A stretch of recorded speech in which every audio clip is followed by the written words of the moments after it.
montrer comment l'infuser dans de l'eau, ce qui est la méthode que j'utilise le plus souvent. Là, je vais vous montrer avec le filament entier.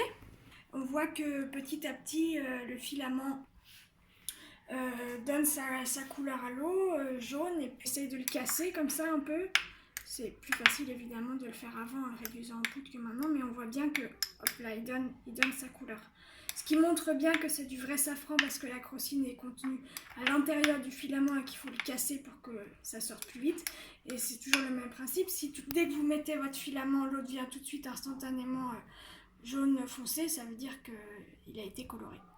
On l'a déjà un peu vu avec ma cuillère, mais maintenant je vais réduire le safran en poudre avant de le mettre dans l'eau pour vous montrer la différence. J'ai pris que 2 filaments au lieu de 3, mais c'est pas très grave.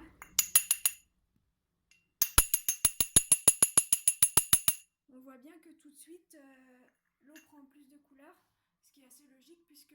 Je vais vous montrer une dernière technique d'infusion avec des glaçons. Donc je mets à peu près 3 filaments en agitant comme ça.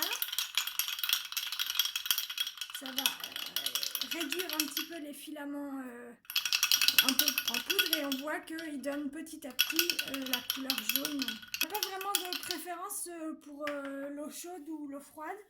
Simplement, il ne faut pas que l'eau soit bouillante, 90 degrés c'est suffisant. Voilà, bah, ça fait à peu près 7 minutes que tous nos différents safrans sont en train d'infuser.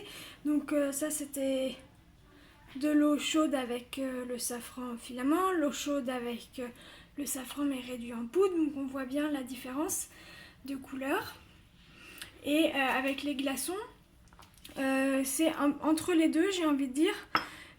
Et ça peut être intéressant pour des personnes qui n'ont pas de mortier. Réduire en poudre le safran en claquant les glaçons comme ça les uns contre les autres, ça permet de réduire un peu en poudre le safran.